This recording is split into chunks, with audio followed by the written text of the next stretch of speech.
A whole generation of people are waking up to the fact that we have destroyed their future. And either we recover it, or they will have no future. Have the protesters taken on board that cause? Are they the ones that are now responsible for pushing change? Well, the protesters have to realise that you can do some kinds of protests which actually help your cause, but you can do other kinds of protests which actually are counterproductive. And I'm very questioning about that kind of interruption. Lord Deben thinks we just need to keep asking for change peacefully and hope our politicians will listen. But that's what we have been doing, and it hasn't been working. This summer, Rishi Sunak announced more than 100 new oil and gas licenses in the North Sea, ignoring the protests of scientists and experts like Lord Deben himself. And that's why I found myself increasingly sympathetic to the actions of groups like Just Stop Oil. This government wants to issue over 100 new licenses for oil and gas exploration. At the time, police judged this slow march as lawful. But since then, they've been given new powers to intervene or break them up quickly. I do not want to be disrupting these people. I think that if we were to look at it statistically and analyse it, the amount of inconvenience caused by Just Stop Oil is absolutely meaningless. It's a tiny, insignificant percentage of disruption that's being caused with all of the roads that are dug up in the UK and all of the traffic jams. A turning point for me, when it came to having faith in politicians, was 2 years ago in Glasgow. At COP26, the world's governments assembled to address the climate emergency. In my lifetime, I've witnessed a terrible decline.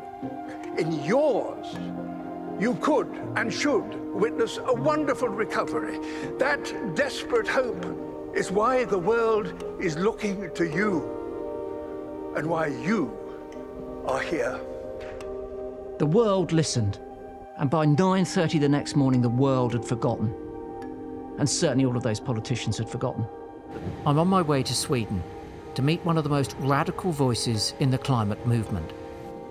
Andreas Malm is the author of a book that argues for much more shocking, violent action than just blocking traffic or throwing paint.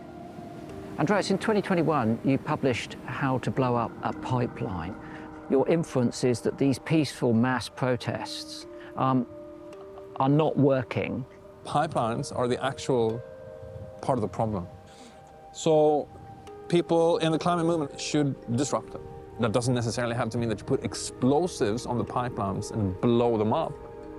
But disrupt their construction, yes. I'm not entirely sure that I'm the right person to blow up a pipeline, because if I get caught, and there's a good likelihood that I get caught, because I'm not a criminal, so I probably wouldn't be that criminally clever, I could end up in jail, and I'm not sure that I've got the temperament and personality to go to jail. Sure. But then don't do it. There's no reason why you should. The point with a diversity of tactics is that you have people doing what they're comfortable with and what they feel is right for them to do.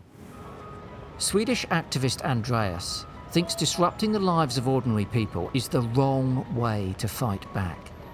So I want to meet the man who's leading this strategy. Roger Hallam co-founded both Extinction Rebellion and Just Stop Oil. He's been imprisoned himself for his activities. Are the protests that Just Stop Oil are making effective? They may be. It's difficult to tell. Because social systems are not like car engines. You know, I can't say to you, if we do this, then that will happen and we'll win. That's not how society works. All I can say is, you just got to keep pushing. And if you want a practical advice here, is yes, you have to do civil disobedience. What about, focusing on, violence towards property? Is that part of our portfolio now? Do we need to start blowing up pipelines? If you're aggressive and violent and hateful and secretive, then what human nature does is it cuts you off. Classical nonviolence, it's about the psychology, it's about the communication of, I'm a human being, I'm a grandmother, I'm in that road, I'm getting knocked over, because the point of social struggle is on the everyday act This is why authoritarian regimes collapse. It's not like there's some weird activist blowing up a pipeline in Scotland. This is a grandmother walking down the pavement. Everyone walks down the pavement and then gets dragged off by the police. That violates the British sense of fair play. Imagine you can sleep this evening, wake up, and you could orchestrate something to happen tomorrow which would bring us closer to that tipping point. What would that be? It's going to be cheeky. You can be as cheeky as you like. You do something and end up getting banged up. Me? Yeah. Get arrested? No, you get banged up. In prison? Yeah. Because people need inspiration. If you can convince me, right, that that's the best thing to do, then that's on my agenda. Yeah. There's no question of that. Yeah. I can tell you with absolute categorical certainty that major things will happen when public figures do what public figures have always done at times of crisis, which is lead.